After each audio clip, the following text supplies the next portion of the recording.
itu, terlihat seorang wanita tengah duduk sembari menatap bahagia ke sudut-sudut tempat usahanya. Bagaimana tidak, wanita itu tengah menikmati buah manis atas kerja kerasnya. Terhitung sudah 20 tahun wanita dua orang anak ini membuka usaha. Lika-liku perjalanan membangun usahanya pun sangat complicated. Suka dan duka selalu dilalui penuh dengan kesabaran. Bukan perjalanan yang mudah baginya hingga bisa mempertahankan semuanya. Ya, wanita itu bernama Rukmini. Ia biasa dipanggil dengan sebutan Budemin, dan ia berasal dari Provinsi Lampung. Awal mula membuka usaha bukan tanpa alasan. Pada tahun 2000, suami Budemin telah meninggal dunia akibat sebuah serangan penyakit diabetes yang diderita bertahun-tahun lamanya. Sepeninggalnya sang suami, Budemin pun harus memutar otak untuk menghidupi kedua anaknya. Dan saat itulah anak pertamanya bertepatan sekali tengah menempuh pendidikan tinggi di salah satu perguruan tinggi yang ada di daerah Jawa Barat.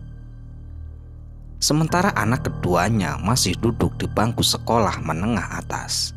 Selang 1 tahun setelah meninggalnya sang suami, ia pun memutuskan untuk merantau dari kampung halaman di desa pedalaman Provinsi Lampung ke Provinsi Banten. Ya, tentu saja semua itu beralasan karena sebuah ekonomi dan sebuah kebutuhan yang harus ia penuhi. Apalagi ditambah biaya-biaya anak sekolahnya, yang satu masih perguruan tinggi dan yang satu SMA. Semuanya itu membutuhkan biaya yang sangat besar. Awalnya, sang kakak mengajak Budemin untuk membantu aktivitas sehari-harinya karena kakak kandung Budemin sudah terlebih dahulu membuka sebuah usaha. Ya, usaha yang digeluti oleh kakak Budemin itu berupa warung pecel lele yang ada di Provinsi Banten. Dan tanpa basa-basi, Budemin pun menerima ajakan dari sang kakak, apalagi mengingat di kampung tempat tinggalnya yang ada di Provinsi Lampung, lapangan pekerjaan alangkah susahnya. Ya, dia yang sudah berumur 40-an tahun merasa sangat susah mencari pekerjaan. Yang mudah-mudah saja itu pun masih banyak sekali yang menganggur. Selain mengandalkan sebuah lapangan pekerjaan yang ada di lingkungan tempat tinggalnya, mayoritas para penduduk sekitar Budemin itu penghasilan dari persawahan. Ya, di sanalah Budemin tidak mempunyai sawah. Akhirnya, Budemin pun memberanikan diri untuk berangkat ke Provinsi Banten membantu sang kakak. Waktu demi waktu pun ia lalui bekerja sembari mempelajari semua ilmu tentang pecel lele. Hingga akhirnya tepat 4 tahun setelah meninggalnya sang suami, atau lebih tepatnya 2 tahun ikut bersama kakaknya, Budemin pun memutuskan untuk membuka usaha sendiri. Tentu saja semua itu atas izin, restu, serta dukungan dari sang kakak. Budemin pun mencari kesana kemari sebuah lapak yang cocok untuk usahanya. Kesana kemari tidak ada hentinya dan tanpa rasa lelah ia selalu mencari, hingga akhirnya Budemin pun mendapatkan sebuah tempat yang sangat strategis. Tempatnya itu berada di pinggir jalan aktif 24 jam, selalu dipadati lalu lalang kendaraan, membuatnya tambah yakin mengawali membuka usaha. Walaupun dengan modal pas-pasan. Tentu saja modal pas-pasan, ia hanya memiliki uang tidak banyak hasil dari bekerja di tempat kakaknya dan menjual sedikit barang yang ia punya di kampung halaman. Jarak tempat usaha Budemin ini lumayan jauh, sekitar 5 km dari tempat usaha sang kakak. Setelah ia memutuskan untuk membuka usaha pecel lele, kakak kandung Budemin pun tidak tinggal diam, selalu membantu, mendukung, dan menyupport agar sang adik berhasil merantau di Provinsi Banten. Awalnya sang kakak masih terlibat membantu dan ia pun meminta kepada sang sepupu untuk membantu Budimin yang sudah pengalaman. Ya, kala itu sang kakak sudah mempunyai banyak sekali karyawan, kurang lebih sekitar 7 orang karena ia mempunyai 2 lapak. Di situ satu sepupu yang memang sudah dipercaya oleh sang kakak pun diperintahkan untuk membantu mengawali usaha Budimin. Hingga akhirnya hari demi hari pun dilalui oleh Budimin penuh dengan kebahagiaan. Tepat di tahun 2004 menjadi tangga awal berdirinya Pecel Lele Budimin, yang hasilnya terbukti dapat menyekolahkan anak-anaknya hingga perguruan tinggi. Meski di Banten masih harus tinggal di tempat kontrakan, namun kehidupannya jauh lebih baik dibandingkan saat masih di kampung halaman. Keinginan untuk memberikan kehidupan layak pada kedua anaknya yang membuat ia tidak pernah putus asa dan selalu ingin mencoba terhadap apa yang sudah diperoleh Budimin. Budimin pun membuka pecel lele dari jam 4 sore hingga malam hari. Ya, demi apapun, tentu saja demi sang anak dan masa depan keluarga Budimin.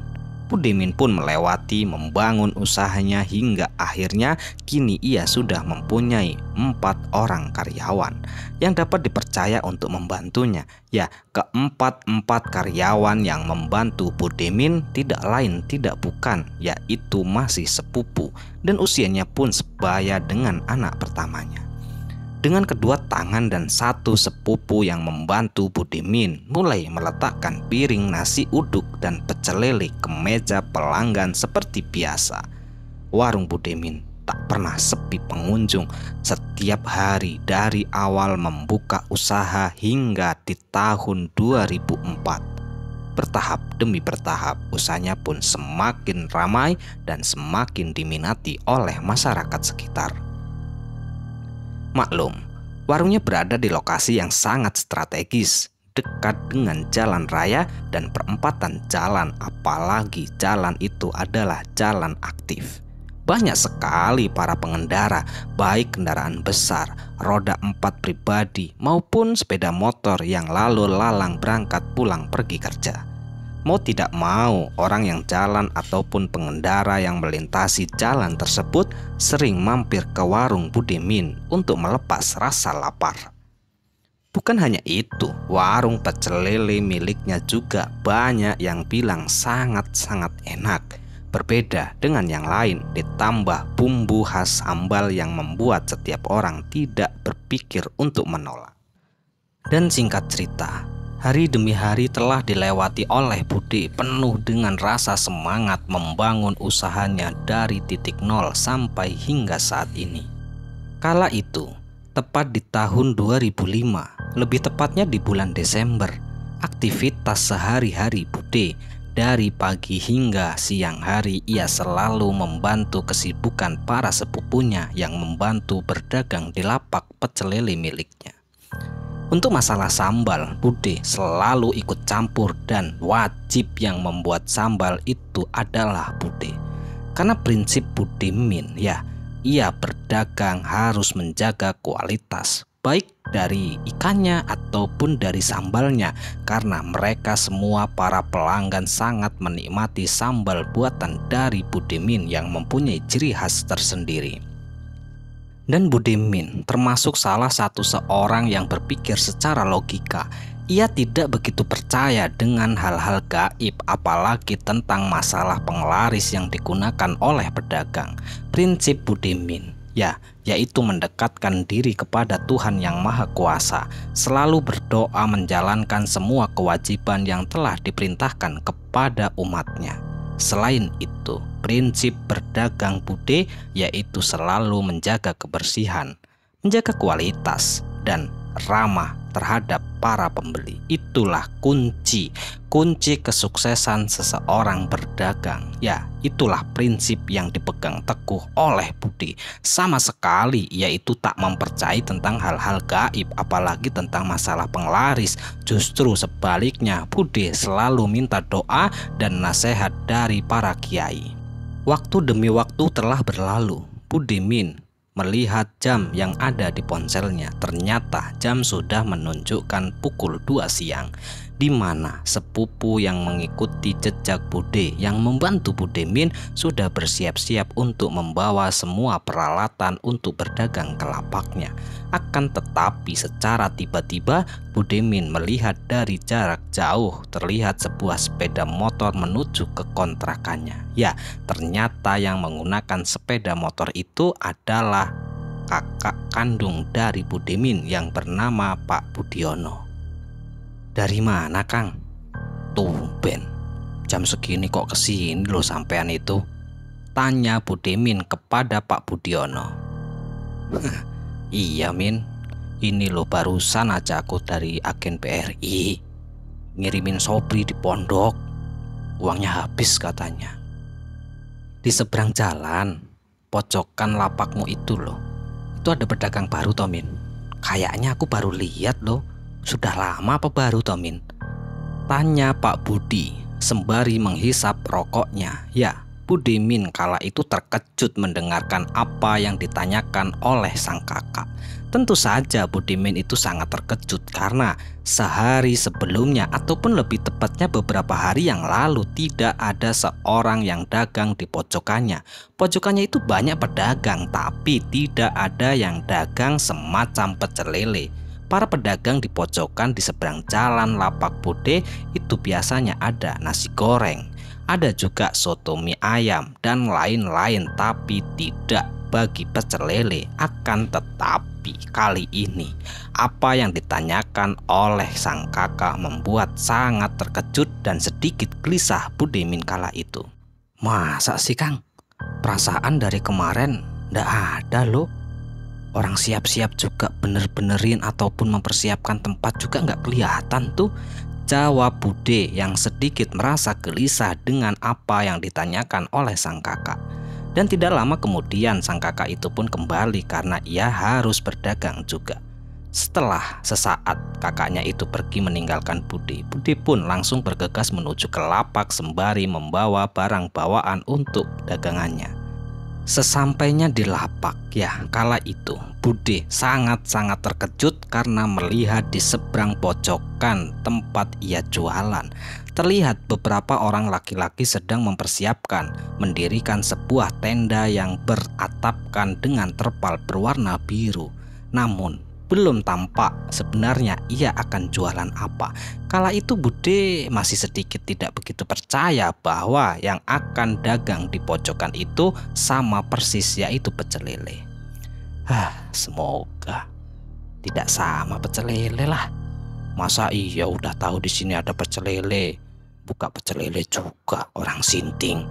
Gerutu Bude yang berharap tidak ada persaingan di tempat lapak ia berdagang. "Toh, Yanto, Rene oto tak omongi toh," panggil Bude kepada salah satu sepupunya. "Iya Bude, ada apa? Kamu lihat ndak toh, itu loh di pojokan sana di seberang.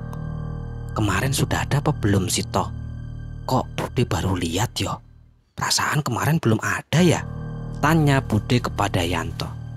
"Kemarin sih belum ada Bude, cuman waktu malam itu memang aku lihat ada 2 orang naik motor berhenti di lapak situ. Ya saya ndak tahu Bude, cuman lihat-lihat doang. Tapi pas waktu pagi, pas waktu aku mau beli rokok sama si Rudi, itu lagi siap-siap Bude," jawab Yanto. Ya Bude kala itu berusaha menenangkan diri dan selalu berusaha berpikir positif. Ya, prinsip Bude, rezeki sudah ada yang memberikan, sudah ditakar kepada Sang Maha Pencipta.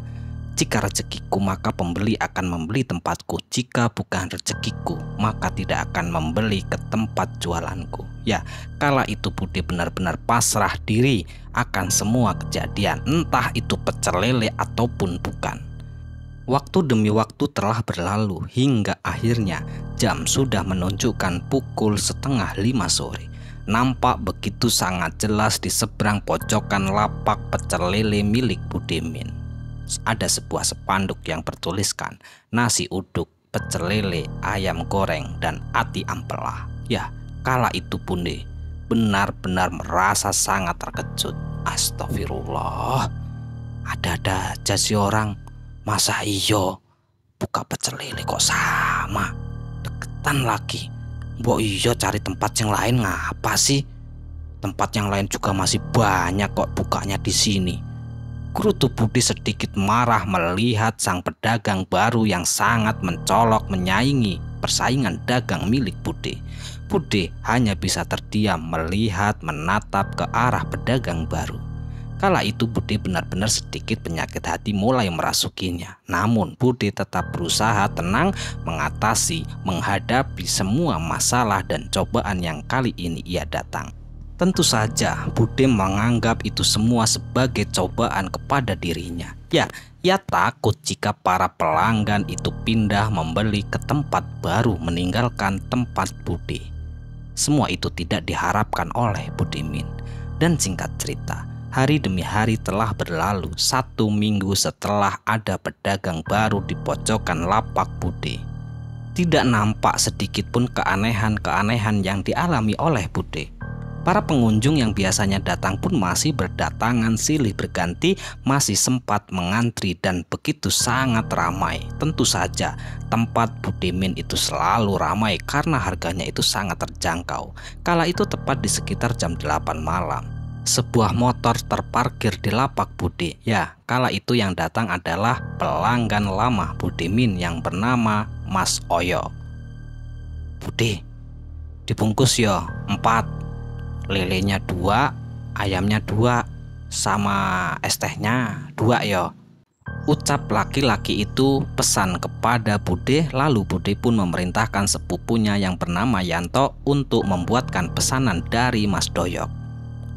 Budi, tahu ndak Budi, itu loh yang dagang baru pecel lele, ndak enak rasanya.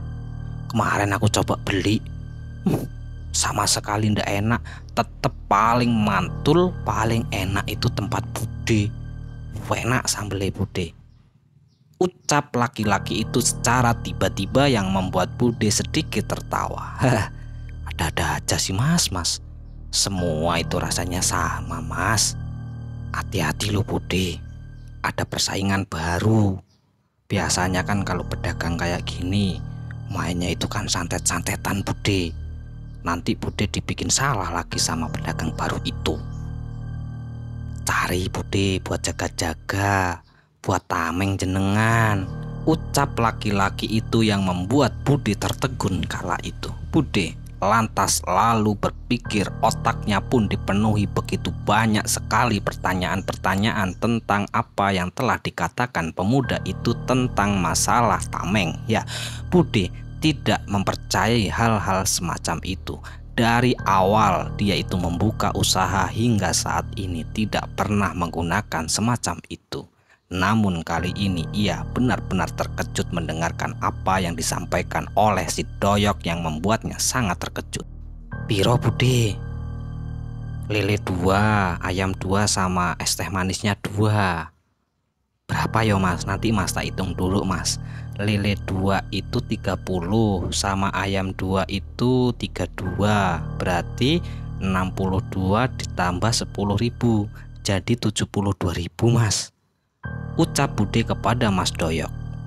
Dan singkat cerita, setelah mendengarkan apa yang disampaikan oleh Doyok, sebenarnya Budi juga sedikit merasa takut jika akan diganggu dengan hal-hal gaib. Ya, walaupun dia itu sebenarnya tidak mempercayai, namun setelah ada persaingan baru di depan persis lapak ia dagang, Budi sedikit mempercayai tentang hal-hal semacam itu dan ia merasa takut jika akan dikirimi sebuah kiriman gaib.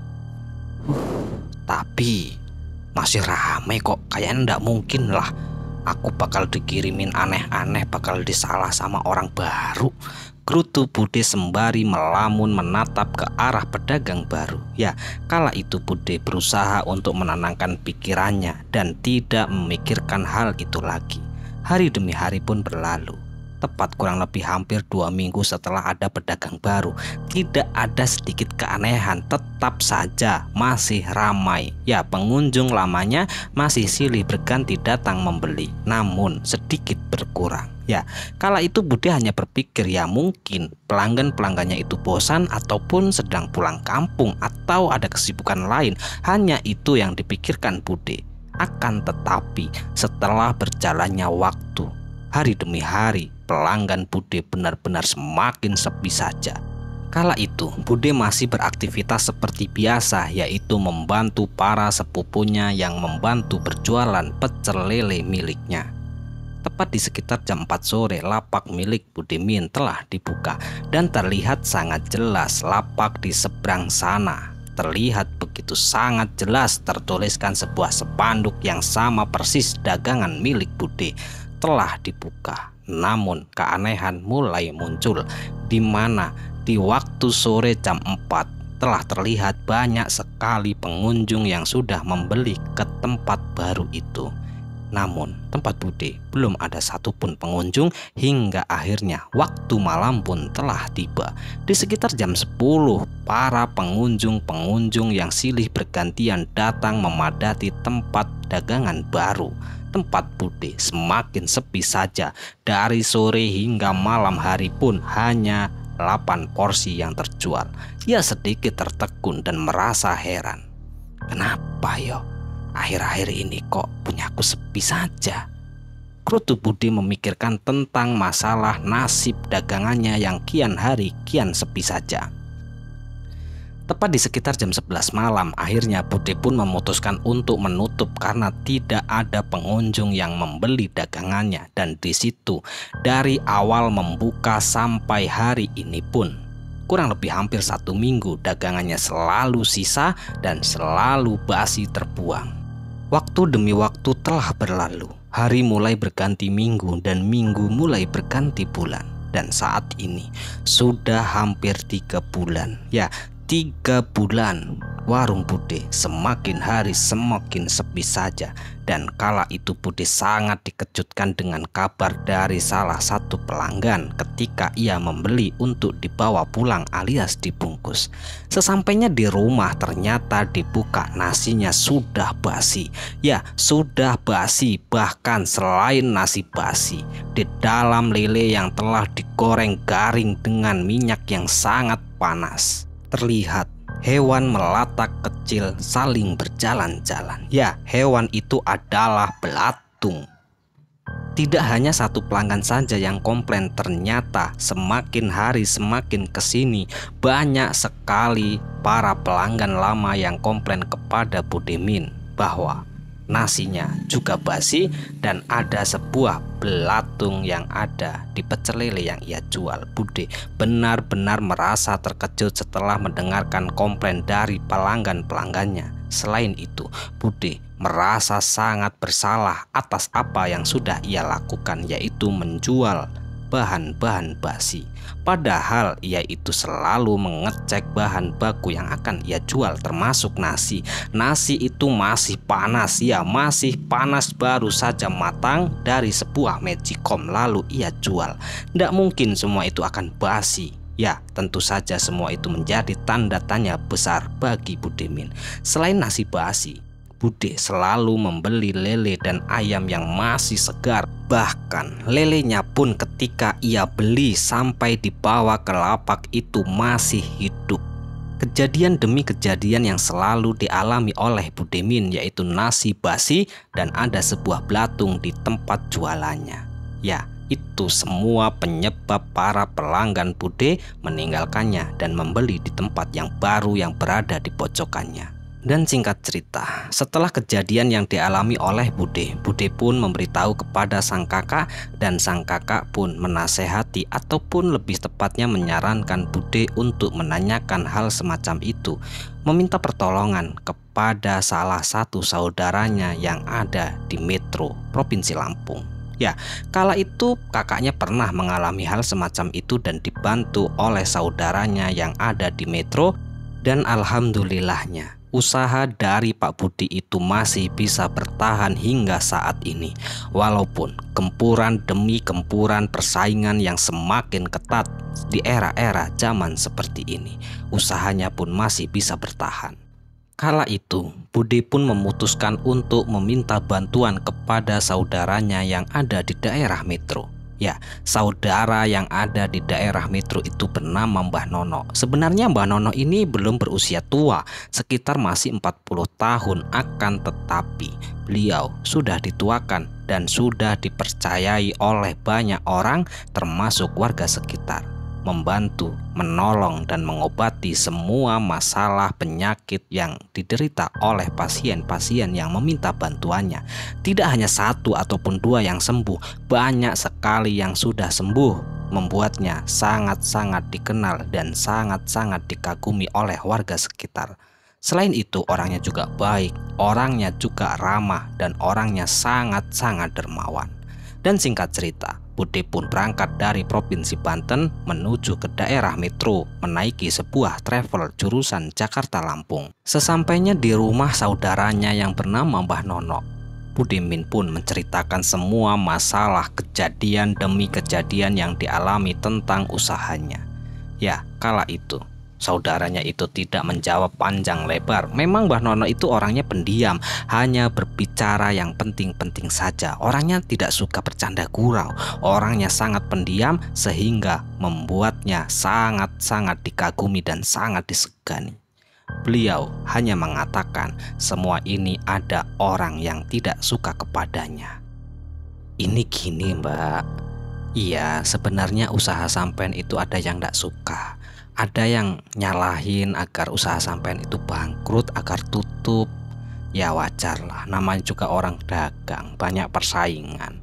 Banyak juga kok orang-orang itu yang menghalalkan segala cara, seperti halnya ini, mengirimkan sebuah kiriman yang memang tidak seharusnya dilakukan.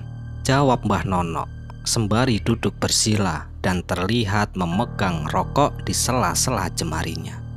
Setelah mendengarkan apa yang disampaikan oleh Mbah Nono, Budimin pun sedikit percaya dan berharap setelah kedatangannya dari sini usahanya akan kembali normal seperti sedia kala.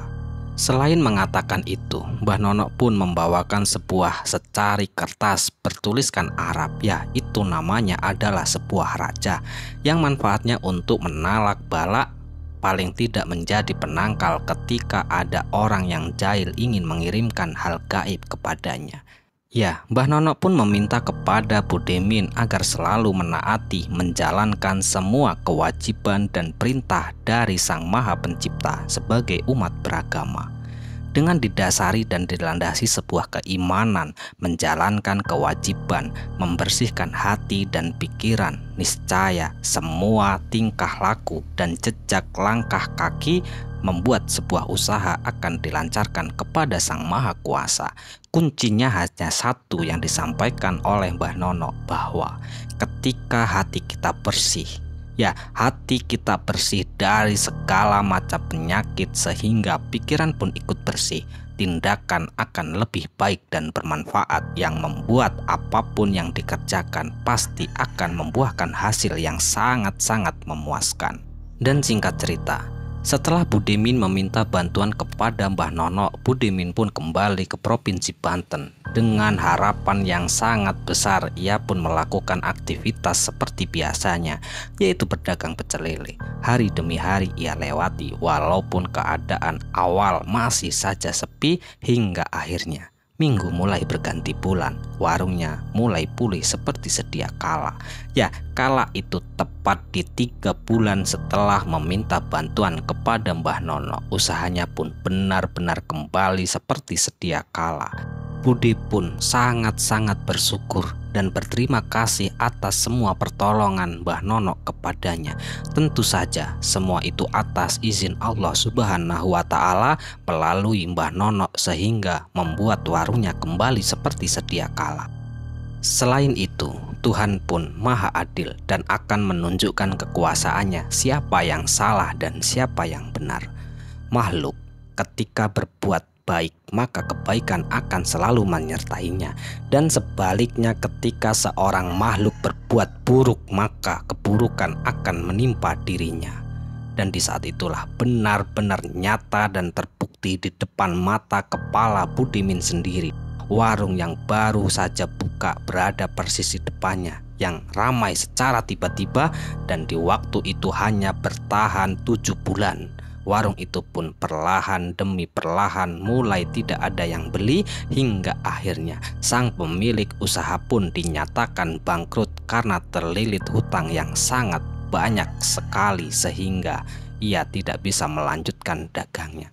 Dan alhamdulillah Budimin pun masih bisa bertahan hingga detik ini. Usahanya itu masih sangat lancar dan saat ini usahanya pun bisa turun-temurun ke anak pertama dan anak kedua, mengelola bersama sehingga usahanya benar-benar berkembang dengan pesat. Selesai. Ya, sekian cerita dari salah satu teman kita. Semoga cerita ini bisa bermanfaat yang kami harapkan dan bisa menghibur. Kami ucapkan mohon maaf yang sebesar-besarnya jika ada kata-kata yang salah, dan kami ucapkan terima kasih banyak kepada teman-teman semua yang telah mendukung kami. Semoga amal kebaikan teman-teman dibalas oleh Allah Subhanahu wa Ta'ala berupa hal-hal yang lebih baik dan lebih bermanfaat dalam kehidupan kita semua. Dan untuk teman-teman yang sedang sakit, semoga diberi kesembuhan. Yang sedang mengalami kesulitan, ya semoga diberi kelancaran dalam segala hal. Amin amin ya robbal alamin. Bye, sampai jumpa di cerita selanjutnya. Akhirul qouli, wassalamualaikum warahmatullahi wabarakatuh.